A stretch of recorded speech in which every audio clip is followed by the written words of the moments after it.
Hey guys, what's up and welcome back to the channel. Now today I'm going to be taking you through an overview of the Chronos 2.1 HD. So this camera is capable of shooting up to 1000 frames per second in full HD.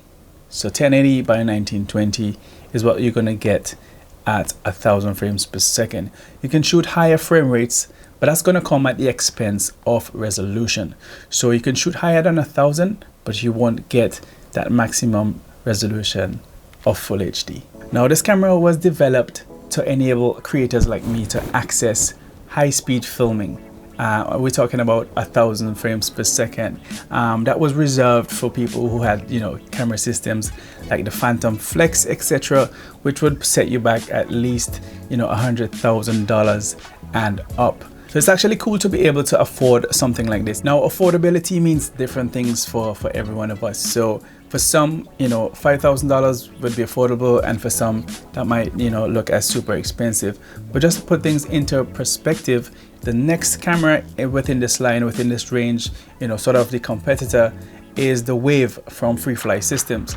And their cameras start at, I think it was around $9,000, just to put it into perspective. So these are the entry level. When you're coming into high speed, you want to create some slow motion, super slow motion, good quality stuff. This is where you're actually kind of starting out. And those prices that I've just mentioned are just for the body only. So that's what you get in for that price, the body of the camera. Now this one comes in 3 different versions. So you have the 8 gig, 16 and the 32 gig. And those directly relate to how much memory it has internally in the buffer.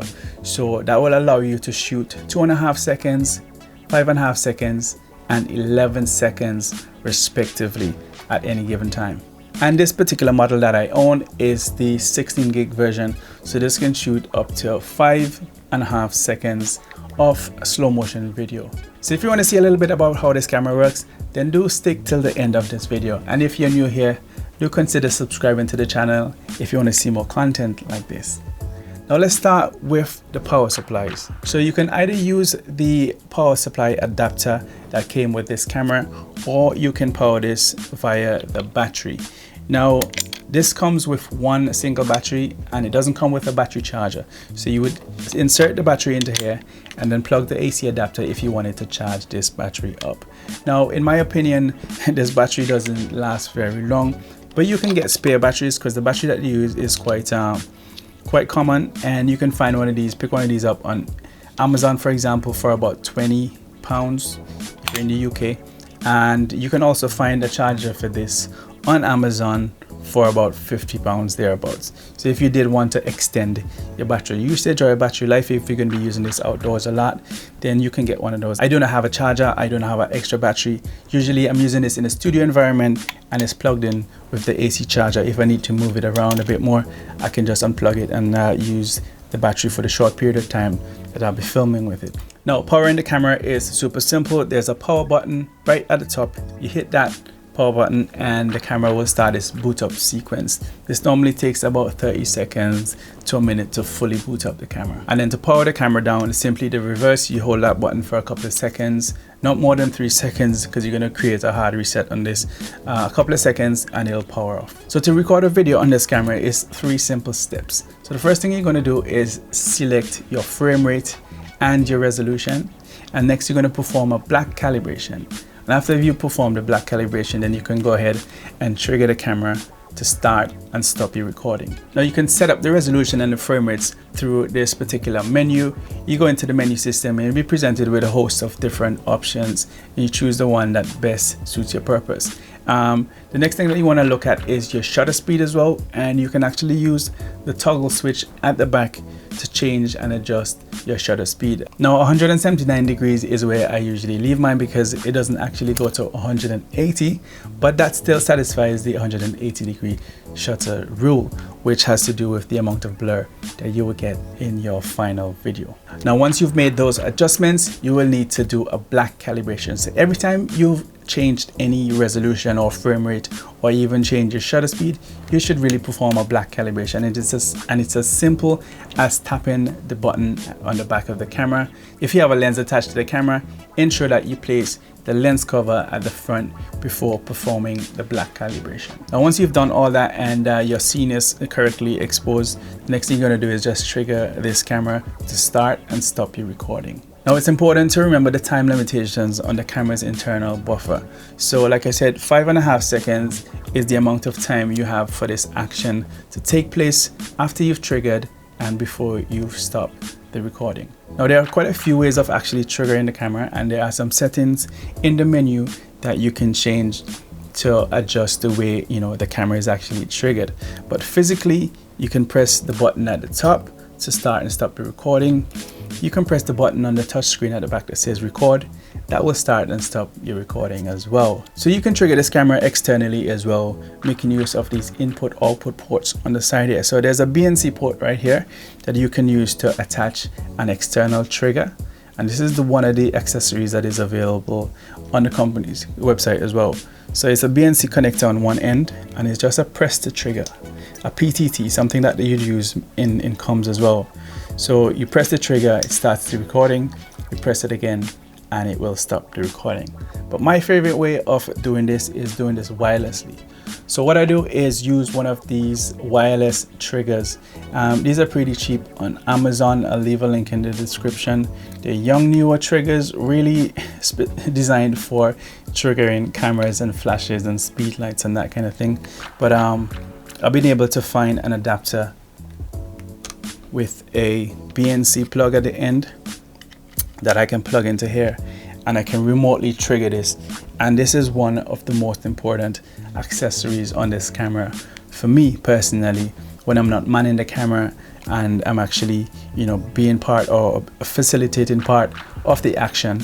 I can trigger this remotely without having to interact directly with the camera. So now that you've recorded your video, what you want to do now is review that video clip that you've just recorded. So on the back of the camera, if you hit the play button, then that will take you to the clip, and you're able to scroll through the clip using this jog wheel at the back on the top right hand side, or you can scroll through using the touch screen as well. So in the playback menu, you can actually adjust the frame rate at which you'd like this to play back. So for example, if I were to adjust this and take it down to 30 frames per second, which is as close to 24 as I'll get on this particular menu, then I can see how it will look on a 24 frame per second timeline. That is 1000 frames per second, if that is what I had shot it at. So we can adjust that and we can see how it looks in real time and decide whether or not we actually want to try again, or we want to keep this file, we want to keep part of it, and so on and so forth. So now that I've decided I'm going to keep this bit of footage, I'm going to hit the save button, and that is going to save the file to either my SD card or my SSD drive, depending on what I've got it configured to. Now here's a really important point. This footage isn't automatically saved in the buffer. Like I said before, we only have 5.5 seconds of information within this particular buffer. Once you press the record button again, it starts overwriting the internal buffer. So you're going to lose whatever footage if you haven't saved it off onto an external drive or onto one of these. So like I said before, you can either save it to an SD card or you can save it to an SSD via the eSATA port on the side of the camera. So my preferred media is actually the SSD, for the fact that it writes faster. There's a faster transfer speed between the camera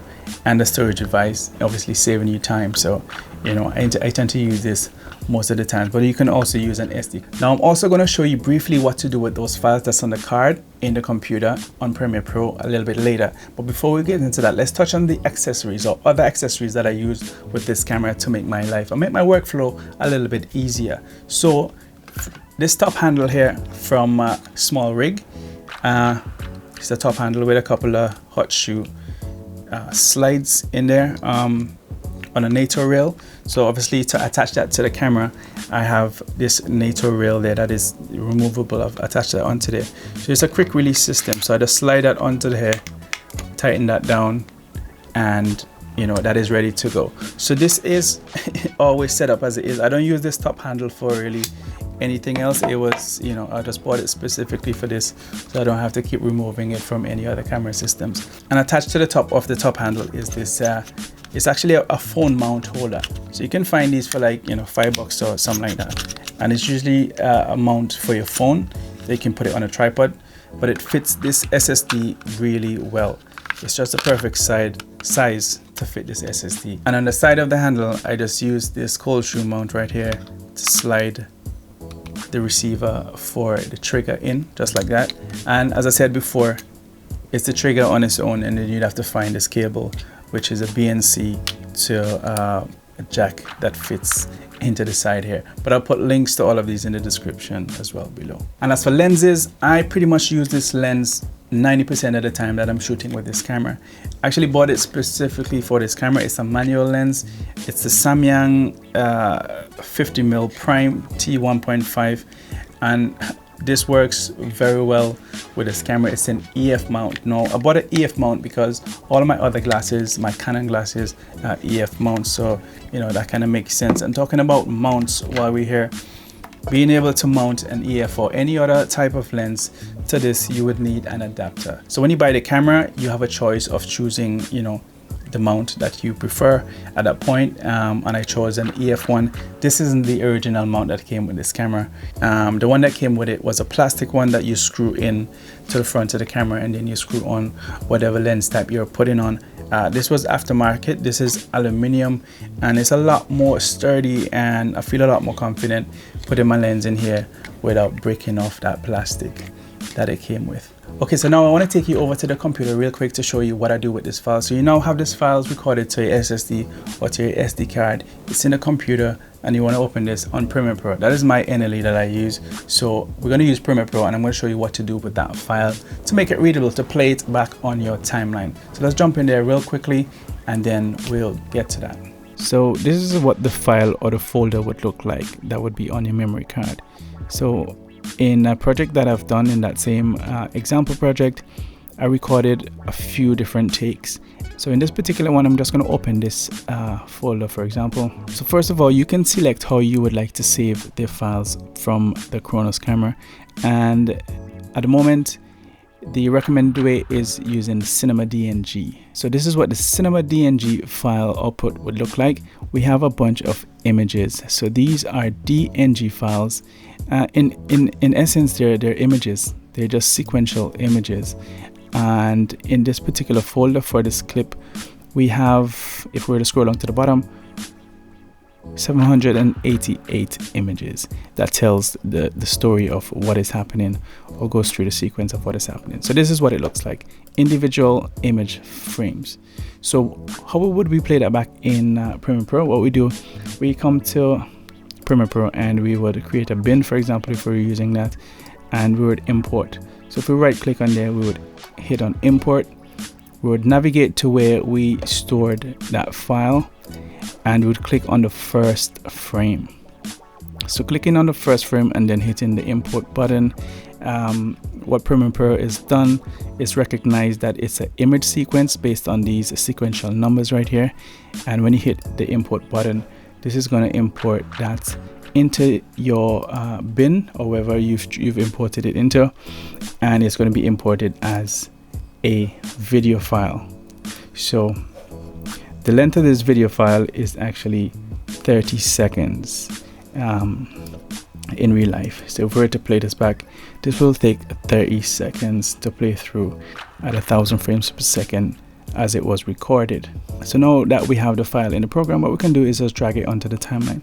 Now for this particular project, I was shooting this for vertical video, so I would then have to just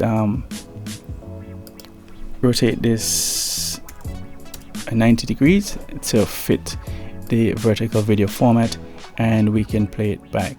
Okay, so I hope that made some sense to you. What I'm going to do is place those files in a download folder, so you can download them, you can practice, you can use them, you know, try it out, try what I've done, just to get familiar with working with the file type.